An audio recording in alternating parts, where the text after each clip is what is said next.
Welcome back, everyone.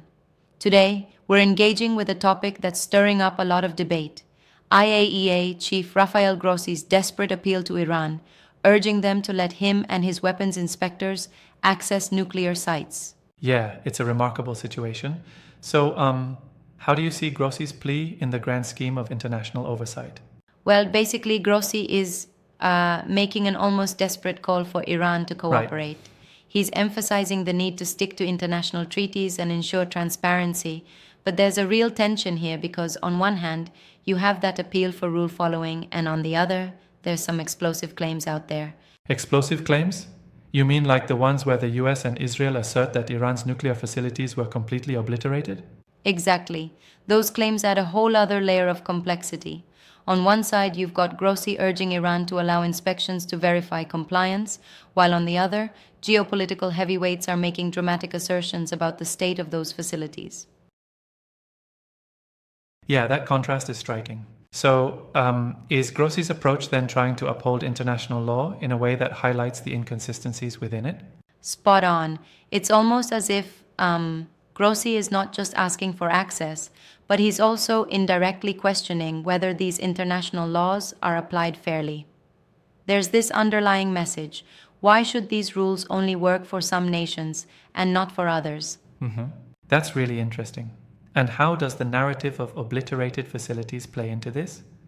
Doesn't it undermine the validity of asking for dialogue? That's a valid point. It does seem contradictory. On one side, Grossi's plea for cooperation suggests a path to transparency, but then these bombastic claims by the US and Israel almost overshadow that, hinting at a more aggressive agenda. Exactly. It almost sounds like a David versus Goliath scenario, but then the roles get flipped, right? Exactly. It's like trying to maintain a conversation about abiding by the rules when the biggest players are claiming to have wrecked the playing field already. That definitely calls into question the selective enforcement of those very treaties. Right. Now, I'm wondering, given this context, does Grossi's desperate language weaken his position? I mean, if the major powers are already taking extreme measures, can his appeal for adherence really stand on its own? That's a sharp observation. There's an element of vulnerability in his approach. Grossi is calling for respect of international law, but it almost seems a bit idealistic when you contrast it with the dramatic actions claimed by others. Yeah, I see what you mean. And doesn't that highlight a much larger issue? I mean, if these treaties are being used as selective tools rather than consistent norms, what does that say about the state of international arbitration? Absolutely. It underscores the critique that international laws might be wielded more like political instruments rather than universal guidelines. Grossi's appeal forces us to ask: are these treaties truly impartial, or are they just a convenient cover for geopolitical maneuvering? Yeah, very thought provoking. So, while Grossi is appealing to Iran to respect these rules, it's almost like he's highlighting the double standards that exist on the global stage, isn't it? Exactly. His call isn't merely about nuclear oversight, it's also a challenge to the current international order. It's like saying, let's stop playing favorites with law and order. Right.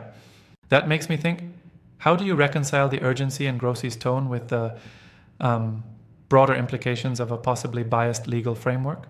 It's a real paradox, isn't it? On one end, his desperation implies a dire need for proper inspection and accountability. On the other, it exposes just how unevenly these laws are applied. It's much like trying to balance on an uneven scale. Yeah, exactly. I can see that. But here's a question. What if Grossi's plea is seen as a subtle way of pushing for change in the existing system? Do you think that could work? Or is it too diluted by these conflicting narratives? That's a great question. I'd say it could be a double-edged sword. On the one hand, his appeal might very well be a catalyst for revisiting and reforming these international norms. But on the other, its impact is dulled by the fireworks of competing claims from the US and Israel. It's like trying to whisper reason into a storm. Valid point. So essentially, while his message is clear about needing fairness, there's an inherent risk that his call might be lost in the noise, right? Exactly. It's a balancing act between calling for universally applied rules and contending with the reality that global politics is rarely that straightforward. Yeah, absolutely. And what do you think about the notion of complicity that's raised? that by selectively enforcing these treaties, some nations might inadvertently be complicit in undermining the very standards they champion? That's a crucial part of the discussion. Grossi's reminder to Iran about respecting treaties forces everyone, including powerful nations, to confront the idea that if you don't play fair, you're essentially complicit in a system that favors double standards. Right, that's a strong take. It's almost like his desperate tone isn't just a plea for access, but also a call to address these broader inconsistencies head on. Exactly. It's turning the spotlight on a very uncomfortable truth that international legal frameworks might not be as impartial as we would hope, and that, in turn, can escalate tensions rather than ease them. Yeah, no doubt about that. So, do you think there's any realistic route forward that could balance these competing narratives? A pathway where nuclear oversight thrives without being tainted by political double standards? I think there has to be. It's like reform is needed on two fronts. We need to strengthen the international treaties themselves so that they hold every nation to the same standard, and at the same time, increase the transparency and accountability of nuclear inspections. Right. That sounds like a dual strategy, revisiting the legal framework while ensuring that enforcement is unbiased. But isn't that a monumental task given the existing geopolitical power plays? Absolutely. It's no small feat. It's similar to rebalancing an ecosystem where some species have long dominated the habitat. You'd need systemic changes that are, well, Yeah, quite the radical challenge. yet fair. And it's interesting that while Grossi's plea is mired in a lot of political rhetoric, its core message about fairness and accountability remains profoundly relevant. Exactly. Even though his tone might come off as overly desperate at times, it highlights the pressing need for international standards that don't bend to convenience. Absolutely.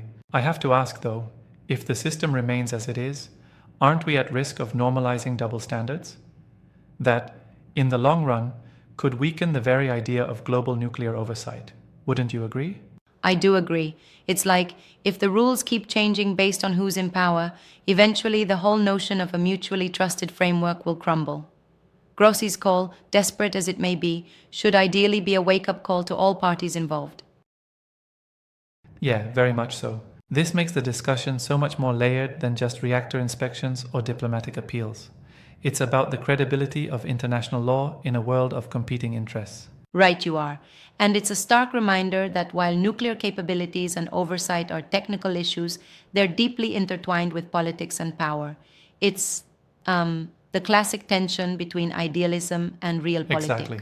In that sense, Grossi's plea might also be read as a subtle protest against a status quo that frankly seems to benefit some nations over others. Certainly. And while his methods might appear overly reliant on international treaties as a catch-all solution, there's no denying that calling for universal adherence is a bold and maybe necessary stand. Right, that's an important perspective. So, looking ahead, do you see any signs that this call for fairness might lead to a recalibration in how nuclear oversight is managed globally? It's hard to predict, but I hope so. Grossi's desperate tone, while it exposes vulnerabilities, also opens the door for debates on reform. Change might come slowly, but these discussions are essential. Yeah, absolutely.